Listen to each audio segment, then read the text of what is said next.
There's a thin line between spiritual beliefs and science, fact and fiction, sanity and delusion. There was once a fog in Africa, a fog that covered the land and killed everything in its path. Villagers believed this was a spiritual punishment, a bad omen. But what was the truth? Why did this happen? Was this spiritual reparations or a scientific phenomenon? Get your popcorn.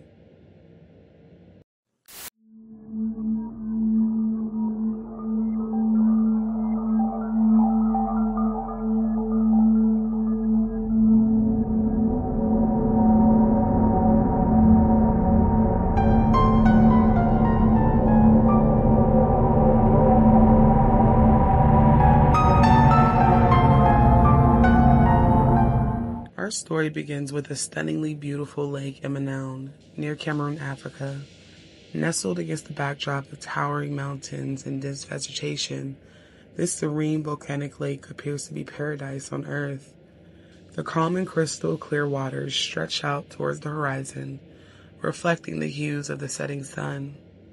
The air resonates with harmony of chirping birds, rustling trees, and distant chattering of locals. A true gift from Mother Nature herself. That is, until the locals say the spirits became angry.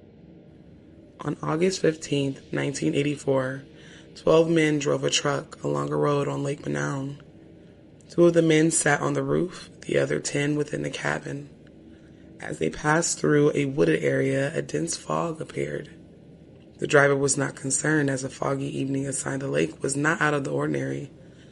He continued his journey, but the 12 men would never make it to their final destination.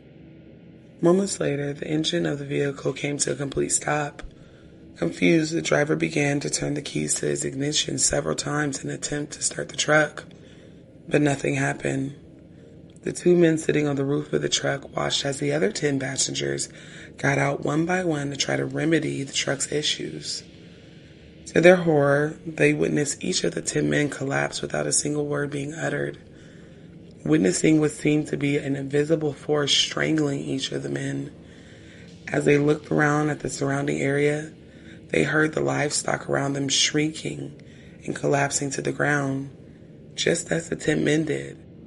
Even the insects dropped from the sky. The once energetic woods and lake were deathly silent. Although the 2 men survived, 37 people died that day, along with hundreds of livestock.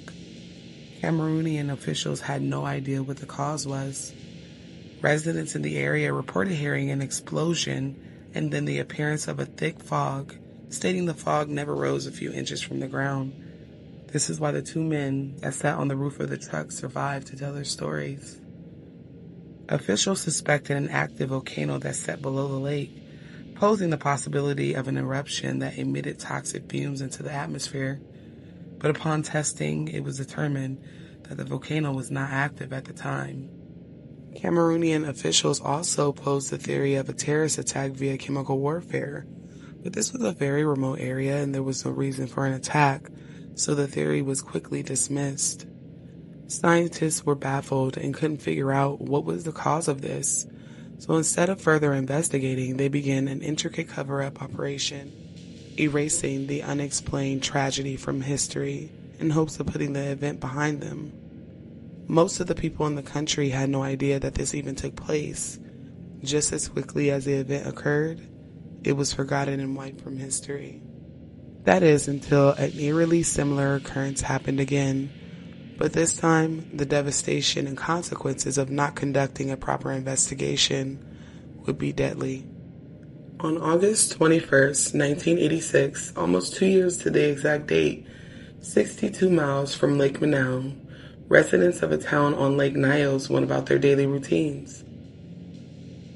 One thing that was particularly odd to some villagers was that the birds were quiet, and which for them was a sign that they sensed impending disaster. That evening, a loud explosion was heard coming from the lake. Almost immediately, the lake began to boil, and the bubbles from the boiling began to pop. From these bursting bubbles, a thick fog emerged, quickly covering the area.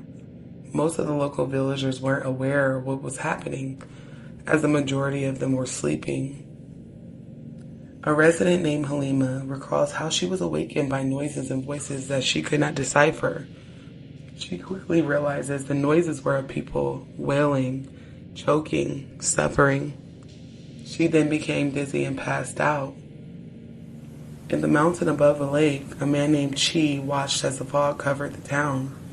Unconcerned, he went to sleep, stating he did not feel well. The next morning, he came down to the mountain and into the town, as he regularly does. His family lives here. As he walked along the lake, he stated it was deathly silent and still. There was no sound of nature or people, which was highly unusual. As he got closer to the town, he heard the voice of a woman, Halima. He was in utter shock. Her 4 children were laying on the ground and she was desperately trying to wake them up. Halima, Chi, and many others were the only surviving members of their families. All the livestock in the area had perished. The dead were sprawled in the streets. It was truly a horrific sight. Most of the victims' clothing and skin were bright red. They also had what appeared to be chemical burns. The survivors also noticed the lake's brown hue had turned red, making the water appear like blood. Over 1,800 people and 3,500 livestock perished, with the cause of death being asphyxiation. Medical professionals had no clue as to what could have caused this. Some of the locals had their suspicions. With 60% of the country of Cameroon being Christian, there were some of the population who still believe in African traditional religions. Some people speculated they had angered Zamba, a being to the Yaoundé people of Cameroon who believed to be the supreme creator. It is said that he sent his sons to punish the people. But let's stop for a quick second and talk about the being who is Zamba and his sons, and why the Cameroonian people suspected that they were being punished. To some Cameroonian natives, Zamba is the creator, the Most High, the Supreme. He had 4 sons, Naji, which represented the gorilla in strength in human beings, Otukut, who is synchronized by the lizard and is considered the fool, Nokokon, who is synchronized by the mantis and is said to give all humans wisdom, and finally Wu, who is a chimpanzee and identifies with curiosity. Villagers who were still dabbling in African traditional religions believed that Zamba sent down his sons to punish the villagers because they weren't doing good and being good. And this was their fuck around and find out moment. The believers of Zamba and his sons believed that the towns of Manaun and Nyos were dabbling in worldly things, believing in other gods such as Christian gods, amongst other things, while the Christian population believed Judgment Day was upon them. People also theorized that the government was conducting chemical experiments. After all, there was a massive cover-up at Lake Manaun. After much research and the inability to ignore the second occurrence, scientists began testing both lakes. Deep within the lakes lay a volcanic belly, and within that belly, a deadly cocktail of gases, predominantly carbon dioxide, CO2, had accumulated for centuries. With a density that surpassed that of air, it was a disaster waiting. Something as small as cold rain, a minor rock slide, or a shift in the earth could detonate this deadly gas bomb.